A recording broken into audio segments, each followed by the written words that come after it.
नमस्कार बच्चों, स्वागत है आप सभी का UN वर्ल्ड चैनल में। आज हम पढ़ेंगे money and credit part 2। Part 1 में हमने डिपॉजिट के बारे में पढ़ा था। हमने ये पढ़ा था कि सामान खरीदने के बाद जो पैसा बच जाता है, जो सरप्लस मनी है, वो हम बैंक में डिपॉजिट रख देते हैं और ज़रूरत पड़ने पर विड्रॉ कर लेते हैं। जो बैंक में पैसा डिपॉजिट करता है उसे कहते हैं डिपॉजिटर। तो इतने सारे डिपॉजिट का बैंक करता क्या है? इतने सारे डिपॉजिट का लगभग 15% बैंक अपने पास रखता है और बाकी अमाउंट दूसरे काम में लगाता है। बैंक का एक इम्पॉर्टेंट काम है लोन देना। लोग लोन लेते हैं। लोग लोन कब लेते हैं? लोग लोन तब लेते हैं जब उनको कोई महंगी वस्तु खरीदने की ज़रूरत पड़े और उनके पास तत्काल उतना पैसा ना हो। कभी कभार ऐसी परिस्थिति आती है जब हमें लोन लेना पड़ता है, जैसे मकान खरीदना हो, गाड़ी खरीदनी हो, कोई नया बिजनेस शुरू करना हो, पढ़ाई के लिए विदेश जाने की ज़रूरत हो, एग्रीकल्चर के इनपुट जैसे ट्रैक्टर आदि खरीदने की ज़रूरत हो, तब हम लोन लेते हैं। बैंक हमें लोन देता है। जो व्यक्ति लोन लेता है उसे बोरोवर कहते हैं। डिपॉजिट किया हुआ पैसा बैंक लोन देने में इस्तेमाल करता है। इस तरह बैंक एक मीडिएटर का काम करता है डिपॉजिटर और बोरोवर के बीच में। बैंक बहुत high rate of interest charge करता है लोन पर, लेकिन डिपॉजिटर को बैंक जो इंटरेस्ट देता है उसका इंटरेस्ट रेट काफ़ी कम होता है। डिपॉजिटर जब बैंक में पैसा रखता है उसे 3 या 4% इंटरेस्ट रेट मिलता है, लेकिन जब कोई लोन लेता है तब बैंक बोरोवर से 10 से 12% इंटरेस्ट रेट चार्ज करता है। ये जो दोनों इंटरेस्ट रेट में डिफरेंस है, बैंक डिपॉजिटर को जो इंटरेस्ट रेट पे करता है और बोरोवर से जो इंटरेस्ट रेट चार्ज करता है, इन दोनों में जो डिफरेंस है वो है बैंक का इनकम। लोन को क्रेडिट भी बोलते हैं, ठीक है ना? तो हम क्रेडिट को कैसे डिफाइन करेंगे? How can we define credit? Credit refers to an agreement in which the lender supplies the borrower with money, goods or services in return for the promise of future payment. आपकी NCERT की किताब में 2 अलग अलग credit situations के बारे में बताया गया है। ये दोनों सिचुएशंस है फेस्टिवल सीजन और स्वप्नास प्रॉब्लम। तो अभी इन दोनों को एक एक करके हम डिस्कस करेंगे। सबसे पहले फेस्टिवल सीजन। हुआ ये था कि सलीम को एक बड़े व्यापारी से ऑर्डर मिला था 3000 पेयर जूते बनाकर 1 महीने के अंदर डिलीवर करने का। सलीम कौन है? सलीम एक शू मैन्युफैक्चरर है। 2 महीने के बाद फेस्टिवल आने वाला है, इसीलिए उसको ये ऑर्डर मिला। सलीम को अपना काम समय पर पूरा करने के लिए कुछ और वर्कर्स रखने पड़े। सलीम को ज़्यादा रॉ मटेरियल भी खरीदना पड़ा। तो इतना खर्चा संभालने के लिए सलीम 2 जगह से लोन लेता है। पहला, वो लेदर सप्लायर से कहता है कि अभी मुझे लेदर सप्लाई कर दो, मैं पेमेंट बाद में कर दूंगा।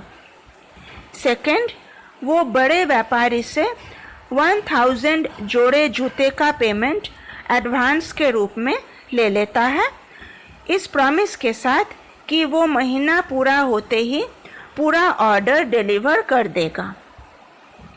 महीने के अंत में सलीम ऑर्डर डिलीवर कर देता है, बढ़िया प्रॉफिट भी कमाता है और लेदर वाले का पेमेंट भी कर देता है।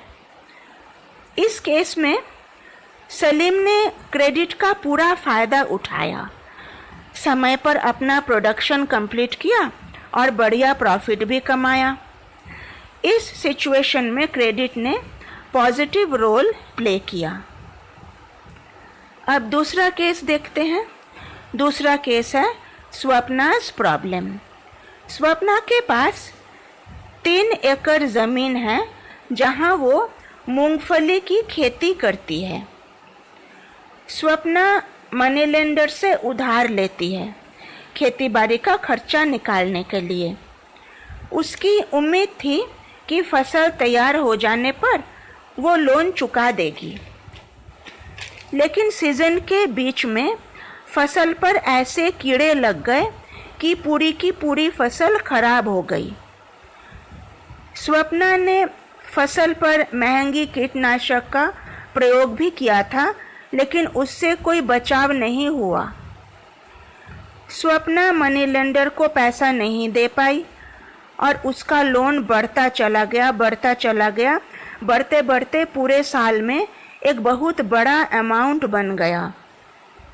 अगले साल स्वप्ना को फिर से लोन लेना पड़ा, खेती बाड़ी जो करनी थी।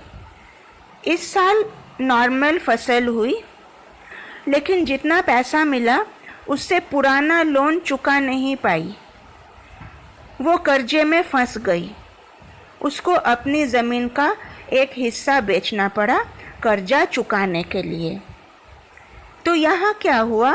स्वप्ना के केस में फसल खराब हो जाने के कारण स्वप्ना लोन चुका नहीं पाई और उसको लोन चुकाने के लिए अपनी ज़मीन बेचनी पड़ी। तो क्रेडिट ने उसकी परिस्थिति में कोई सुधार नहीं दिखाया, परिस्थिति को और ख़राब बना दिया। इसको कॉमनली कहते हैं डेट ट्रैप। क्या कहते हैं? Debt trap. ऐसे केस में क्रेडिट बोरोवर को ऐसी स्थिति में धकेल देता है जहां से निकलना बहुत ही दर्दनाक होता है। गांव में लोग लोन लेते हैं। फसल उत्पादन के लिए लोन लेना पड़ता है, क्योंकि फसल उत्पादन में बहुत खर्चा होता है। बीज खरीदना, फर्टिलाइज़र और पेस्टिसाइड्स खरीदना, पानी, बिजली का खर्चा, फिर मशीन को मरम्मत करवाना, कुल मिलाकर बहुत बड़ी रकम हो जाती है। तो लोन लेना पड़ता है। सीज़न की शुरुआत में फार्मर्स लोन लेते हैं। कौन सा लोन? Crop loan. और फसल तैयार हो जाने पर लोन चुका देते हैं। अच्छा, ये जो क्रेडिट है ना, इसके कुछ शर्तें होती है, इसके कुछ नियम होते हैं। इन्हें कहते हैं terms of credit. Terms of credit को हम 4 पॉइंट्स में डिस्कस करेंगे। पहला पॉइंट है इंटरेस्ट रेट। बोरोवर जो लोन चुकाएगा उसका इंटरेस्ट रेट अर्थात ब्याज दर कितना होगा। ये इंटरेस्ट रेट सभी लेंडर का सेम नहीं होता, थोड़ा बहुत डिफरेंस रह सकता है। नंबर 2 है कोलैटरल।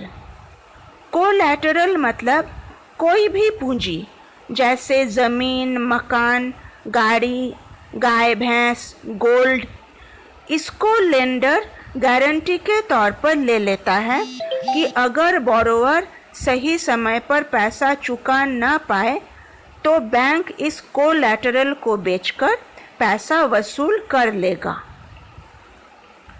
नंबर 3 है डॉक्यूमेंटेशन। डॉक्यूमेंटेशन मतलब ज़रूरी दस्तावेज, ज़रूरी कागजात जैसे आधार कार्ड, पैन कार्ड, अगर कोई पुराना कर्जा हो तो उसके पेपर्स, अगर कोलैटरल में किसी दूसरे का हक है उसके पेपर्स, ये सब, ये डॉक्यूमेंटेशन लेंडर को देने पड़ते हैं। कौन देता है? बोरोवर देता है। नंबर 4 है मोड ऑफ रिपेमेंट। इसका मतलब बोरोवर जो लोन चुकाएगा वो कैसे चुकाएगा, वीकली बेसिस पर, मंथली बेसिस पर या एनुअल बेसिस पर, अपनी सैलरी में से चुकाएगा या कोई दूसरा ज़रिया है चुकाने का। तो ये होते हैं टर्म्स ऑफ क्रेडिट। ये बोरोवर को फुलफिल करने पड़ते हैं, तभी जाकर लेंडर उसे देता है पैसा। ये जो 4 टर्म्स हैं कौन कौन से, interest rate, collateral, documentation and mode of repayment, ये थोड़ा बहुत डिफ़र कर सकते हैं, डिपेंड करते हैं बोरोवर और लेंडर के नेचर और पोजीशन में। तो बच्चों, आज के लेसन में हमने concept of credit and terms of credit को बहुत अच्छे से स्टडी किया। कैसी लगी आज की वीडियो बताना कमेंट बॉक्स में। इस वीडियो को लाइक करना और अपने जानकारों के साथ शेयर करना, मेरे चैनल को सब्सक्राइब करना। तो बच्चों, मिलते हैं अगले वीडियो में। Goodbye, take care.